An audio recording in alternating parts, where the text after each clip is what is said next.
This informational video will describe the methodology behind the land use scenario planning and the resulting community input on the scenarios developed over the last several months. There are a number of steps to developing land use scenarios for Coeur d'Alene. In this video, we'll talk about how we've assessed existing development patterns, how we've identified areas where potential development or redevelopment might occur, how we've applied place types, which are generalized land use classifications, and then finally, how we've analyzed the scenarios and the specific outputs of this process. Our first task was to look at existing land use within the city and map that so that we can move that into the scenario planning software. Our next step in the process was to use that existing information to develop heat maps to understand not just where development is occurring, but the intensity and scale of that development within the city, whether that's dwelling units or employees per acre. We also looked at vacant and potentially redevelopable land. The map on the left shows that there's very little vacant land within the city limits. The map on the right shows that there is some potential for redevelopment within the city limits. Generally, these parcels are ones where the structure is less valuable than the land that they sit on. Now we're going to talk about place types, the essential building block of the future land use map. Place types are generalized land use classification that form the backbone of a comprehensive plan land use map. They provide guidance on future land uses within the area of city impact for Coeur d'Alene. They are also guided by the vision and guiding principles developed for this plan. Because they are general, for example, a residential place type may actually be implemented through the city's development code with multiple residential zones. While place types are about the future, the development code is about today and the existing uses that are allowed on the ground. Now let's talk about some of the elements for place types. Within each place type, key characteristics have been identified, as well as specific transportation, what types of facilities should serve these areas, types of uses, building types, as well as density and lot size assumptions that also include how much open space would be expected within each place type. To break this down further, the top line provides general guidance on scale and open space, as well as including precedent images to show the type of development assumed under a specific place type. For each place type, compatible zoning is also identified. For example, in the compact neighborhood place type, compatible zoning might be residential R12, R17, and neighborhood commercial. Remember, with the place type, it's talking about the future goal for what land use might look like, whereas zoning applies to what is occurring there today. Now let's talk about how those place types have been applied. Starting in September 2019 with the public kickoff, where we asked community members to build a future land use map of Coeur d'Alene over the next 20 years using specific place types. We took that information and developed a series of baseline scenarios to organize all of the information gathered to date and to begin to understand how that might apply within a scenario planning tool.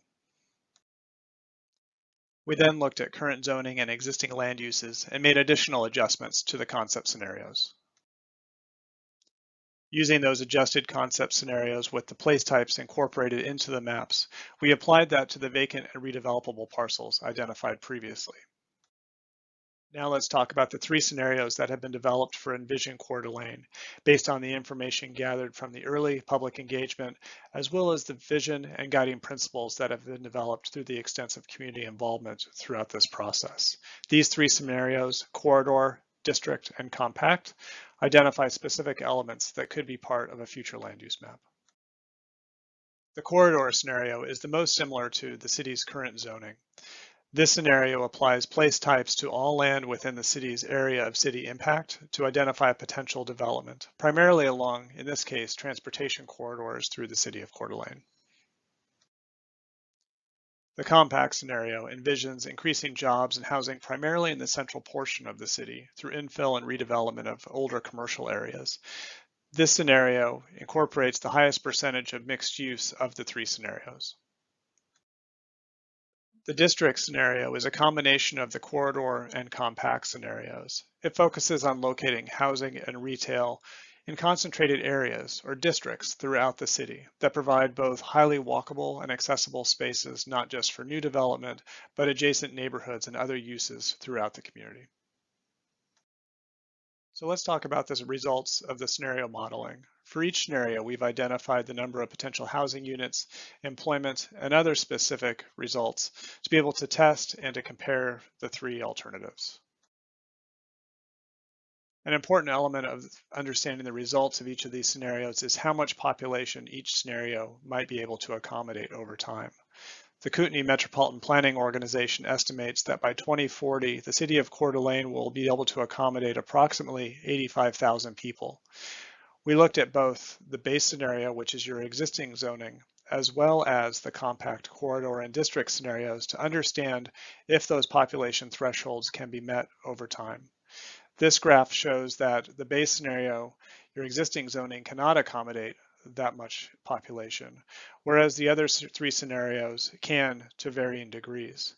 It's important to note with this slide as well that both the compact and the district scenarios could accommodate those 85,000 people within the existing city limits, which also meets many of the vision and goal elements of increasing walkability and services necessary of those populations. The corridor, which is similar to your existing zoning, although with increased assumptions for growth along those corridors, can accommodate that population, but would require all lands within the existing ACI to do so. An output of the scenario is identifying by housing type the number of dwelling units each scenario might provide.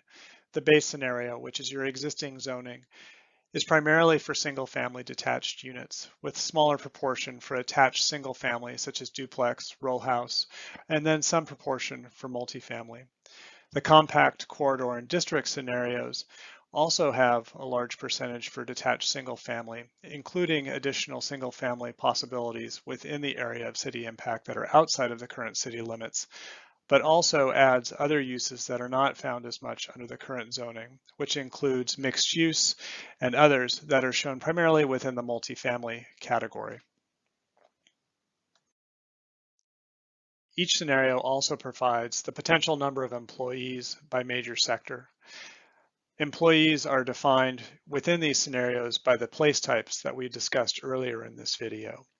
Place types incorporate specific development assumptions, including the amount of mixed use, commercial, and other uses that could be found within each of these scenarios. The results, you'll see that compact and district, primarily because they have a larger percentage of mixed use and other development types that are also employee-based, provide the highest number of potential employees of the scenarios. Corridor, which provides fewer of those opportunities, does not provide as high of a number as compact and district. The Envision Coeur d'Alene team launched an online survey in July 2020 to gather input on each of these scenarios, as well as the guiding framework for the process that included the vision, guiding principles, and other elements that informed the place type direction. The survey was very popular with over 1,000 responses, providing input on both the scenarios as well as the policy framework. The survey provided information about each of the scenarios, compact, district, and corridor, and asked participants to choose which one they felt was most appropriate for Coeur d'Alene and that met the vision and goals for the project. By far, the majority of respondents picked either compact or district as their preferred choice. After participants selected the concept they wanted to explore in greater detail, we asked them to place pins on a map to identify where they thought the most appropriate locations would be for various employment opportunities. The map on the top shows a heat map, with red being the most intense and green being the least so, for the number of pins that were placed by the community throughout the survey. The results of the survey also showed that mixed use, retail, and employment were the top employment pins selected for this exercise. Along with jobs and employment, we also asked participants to identify the proper location for a compact neighborhood, mixed use, and urban neighborhood style of development within the concept that they had selected earlier. You'll see that many of these pins were placed along specific corridors, identifying the desire to increase activity within those areas and place growth in more the central or along the corridor portions of the city as opposed to within the existing neighborhoods.